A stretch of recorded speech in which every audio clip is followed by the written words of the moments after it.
for coming to Rupert's Tales and Tunes. I'm so glad you're here to help us celebrate today.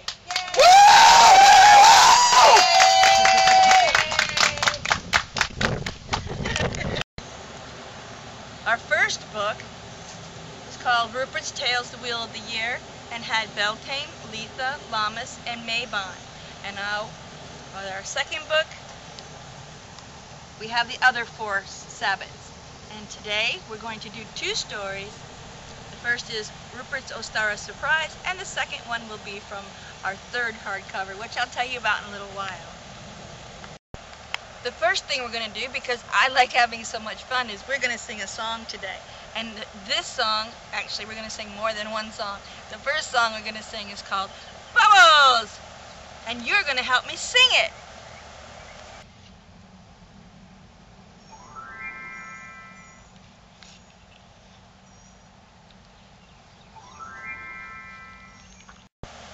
I want everybody over here, when I point to you, you go, bubbles, bubbles, bubbles. That's right, try it. Bubbles, bubbles.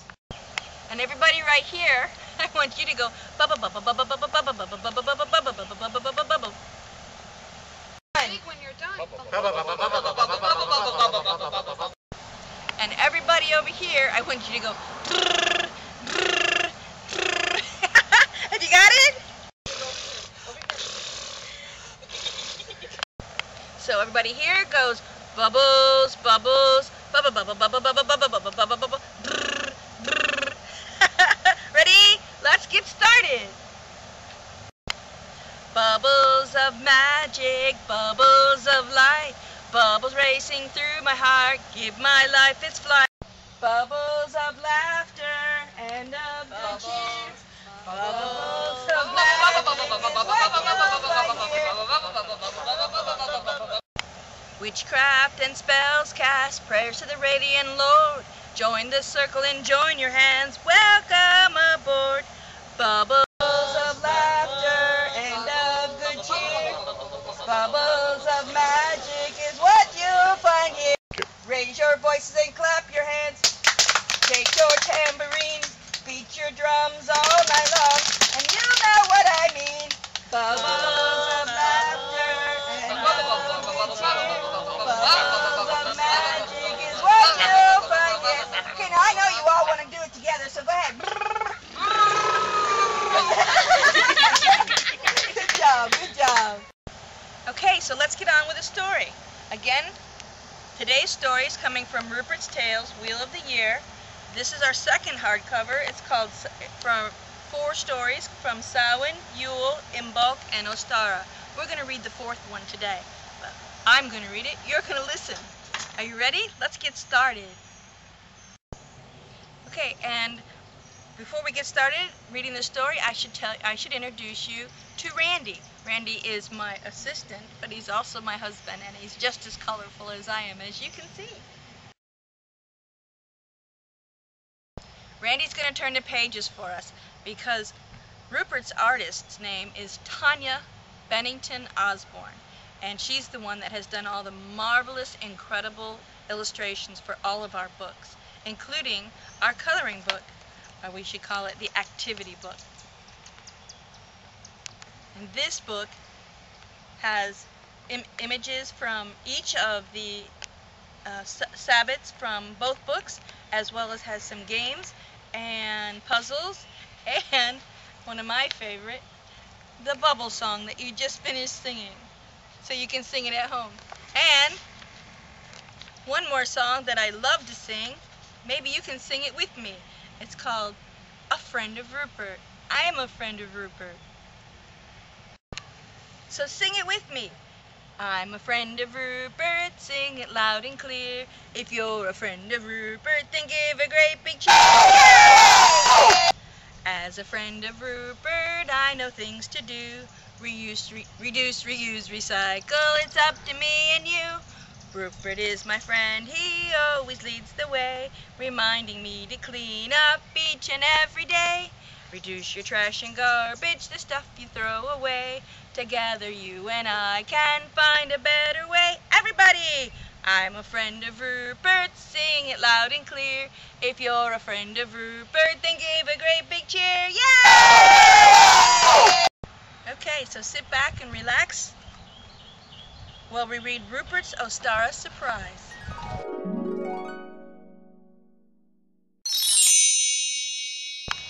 Rupert's Ostara Surprise. Rupert the rabbit knew the people had come today, yet here he was, moving further and further away. Something had called him when the day was new, some strange feeling telling him what to do. He'd waited and waited for the people to come.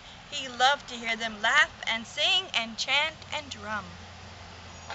The sun was coming up, the day had finally started, and he'd found a special reason to feel glad-hearted. Because right there, beside his most favorite tree, was a small patch of grass for all the world to see. The whole long winter had been dark and cold and strong. The taste of grass and clover was sadly long gone. But there they were, those few short blades of tasty green. Hidden in the shadows, they almost went unseen. Oh, the sight! Oh, the taste! Oh, the delightful smell! With one little bite, Rupert's heart began to swell. That tiny patch of grass only lasted a moment or two, but Rupert took his sweet time to nibble and to slowly chew. Everybody chew. Mwah, mwah, mwah, mwah, mwah.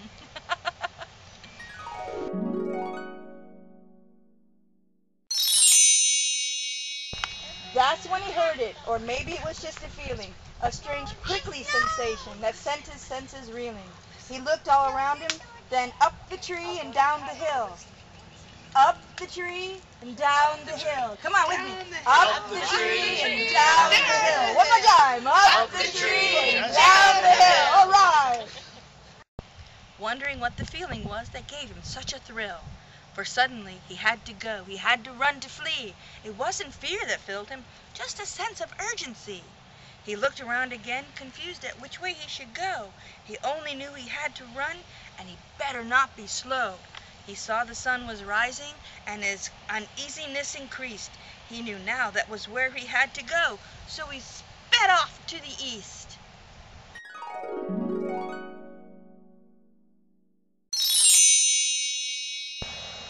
He ran right through the meadow that was kind of a round place, where the people who came made their circle of sacred space.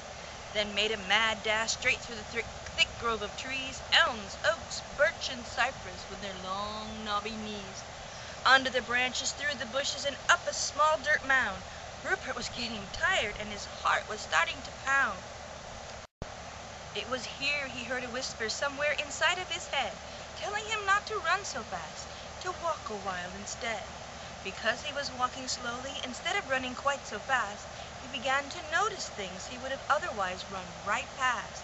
Here among the many trees reaching up so very, very high, there were no leaves to block his view, so he could see the whole blue sky. And while there was still some snow in the shadows on the ground, the warmer air told him clearly winter had come unwound.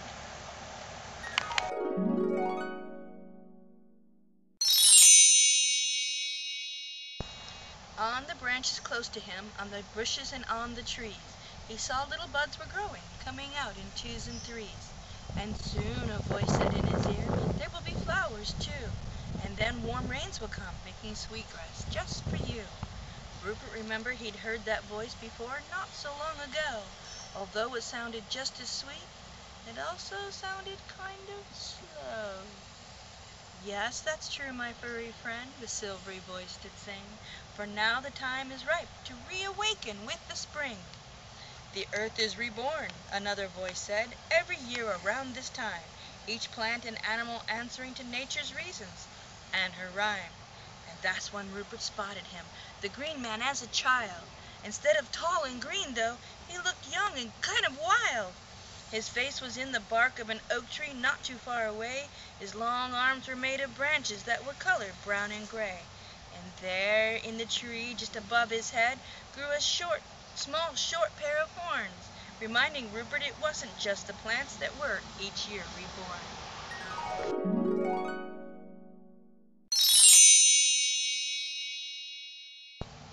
Come along now, dear one, the goddess whispered on the breeze. Then Rupert saw a strange shadow running between the trees. He started to follow, happy in his heart to do as he was bid. But something stopped him right in his tracks the very moment that he did. The sun was high, spring had sprung, and it was a beautiful day. The Lord and Lady were with him where he always hoped to stay. But there was a sound that came from over the last hill, one that made his heart stop and gave him a happy thrill. He could hear the distant drums calling, "Come one, come all."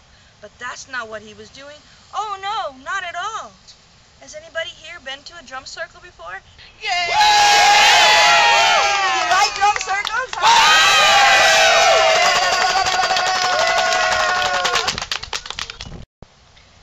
Okay, so on with the story. Rupert was worried now, not at all sure what he should do.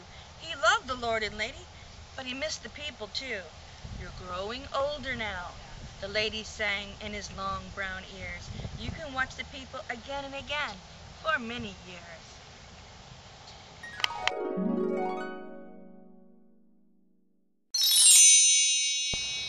The god's voice came from a nearby bush saying, "It is the season. Come along now, little friend," he urged, "and you'll soon know the reason." Rupert remembered Mabon then, and the Mabon that he'd missed, and that in the end he'd gotten everything for which he'd wished. And so he turned away from the people in all their different ways, then hopped along down the path, following the god with no more delays.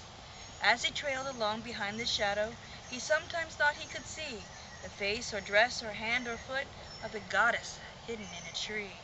Like the god, she was all around, sometimes above or below. They were always there, not far away, and that was good to know. The young green man laughed when he saw two squirrels playing in a tree. "Ah, yes," he said, "it's spring, and that's the way it's supposed to be."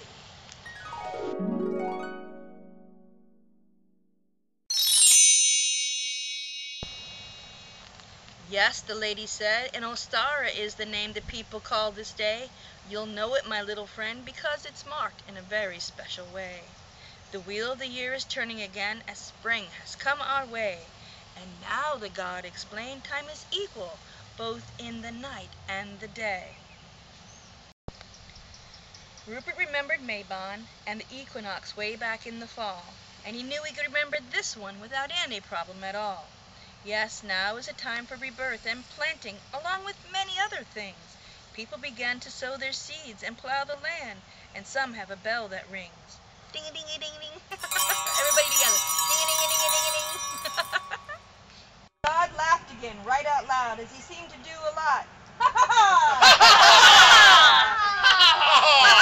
Then he said to Rupert, "But there's something else to do, is there not?"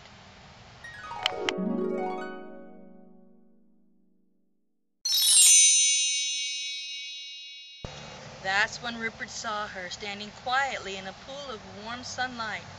She was another rabbit whose ears were long, and she had fur that was white. That's when he remembered the morning and that strange prickly feeling. Everybody together, come on.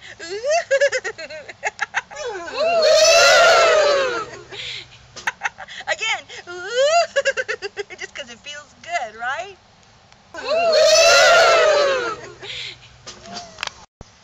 The one that made him run and had sent all his senses reeling. He hadn't understood then just what had made him run and hurry down the hill. Right? Remember? Up the tree and down the hill. All together. Up the tree, down the hill. Tree and down the hill. One more time. Up the tree and down the hill. All right. He didn't have to wonder now what it was that had given him such a thrill.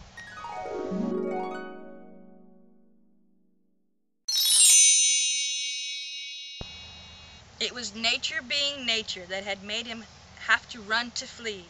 It was God and Goddess calling him that had filled him with urgency. "Ah, my friend," said the god, "and now you began to understand why it is we called you and made our curious demand.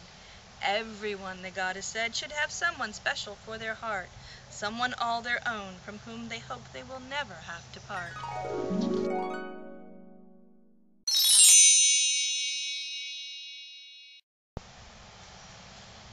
"Her name is Roxanne," the god told him, "in case you'd really like to know.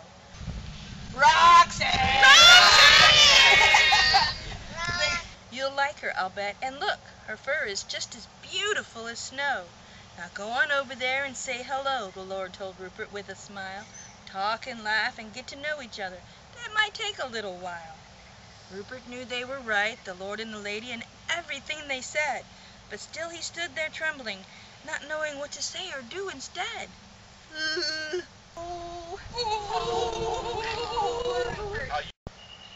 The goddess whispered in his ear, "See, she's looking right your way. Go and make a new beginning then, on this, the first spring day."